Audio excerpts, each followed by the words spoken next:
নমস্কার বন্ধুরা, কেমন আছো তোমরা? তোমাদেরকে বলেছিলাম যে আমাদের পুজো, তো মা কিভাবে সেজে উঠেছে সেটা তোমাদেরকে দেখাবো বলেছিলাম। তো দেখো মা কিভাবে সেজে উঠেছে। মায়ের আরতি পর্ব চলছে, একদিকে চামর, অন্যদিকে পঞ্চপ্রদীপ দিয়ে আরতি করছে। আমাদের মায়ের একটা বিশেষ বৈশিষ্ট্য আছে, যেটা সচরাচর সব জায়গায় শোনা যায় না এবং কোথাও হয় বলে আমার মনে হয় না। সেই বিশেষ বৈশিষ্ট্যটা হলো মা শ্যামা মা, আমাদের মা শ্যামা মা। তো সব জায়গায় হিসেব মতন অমাবস্যা পক্ষে মায়ের পুজোটা হয়। মায়ের পুজো মানেই সবাই জানে যে অমাবস্যা পক্ষে মায়ের পুজো হয়, কিন্তু আমাদের মায়ের পুজো হয় তোমার পূর্ণিমা পক্ষে। আমাদের কোনো অমাবস্যা পক্ষে পুজো হয় না, পূর্ণিমা পক্ষে পুজো হয়।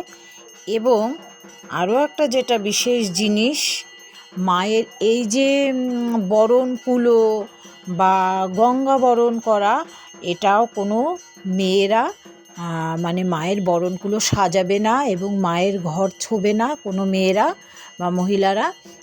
বা যে গঙ্গাবরণ, বিশেষ করে তো মহিলারাই গিয়ে গঙ্গাবরণ করে সেখান থেকে সব কিছু মায়ের মানে ঘটের যে জল সব কিছু নিয়ে আসে, কিন্তু আমাদের সেটা কোনো নিয়ম নেই। আমাদের মানে ছেলেরাই ওই বরণকুলো সাজানো বলো, গঙ্গাবরণ করো, এমনকি কোনো মেয়েরা সেখানে যেতেও পারবে না, সেই বরণকুলো নিয়ে গঙ্গার ঘাটে যেতেও পারবে না।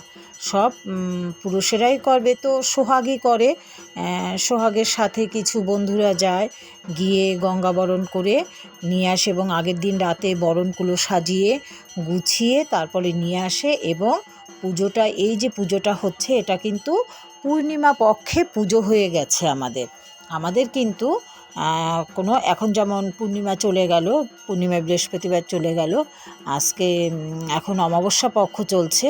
এই অমাবস্যা পক্ষে কিন্তু আমাদের পুজো হয় না। আমাদের পুজোটা কিন্তু পুরোপুরিভাবে পূর্ণিমা পক্ষেই আমাদের পুজো দিতে হবে। আর একটা যেটা, সেটা হলো আমাদের এই মায়ের কিন্তু কোনো হোম যজ্ঞ হয় না।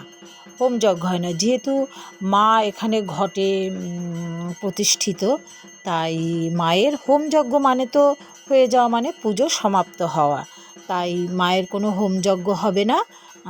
তোমার এভাবেই মানে পুজো হবে, যেরকমভাবে পুজো হয় পুজো হবে। পুজোর পরে আরতি হবে, আরতি হয়ে পুজো সমাপ্ত হবে।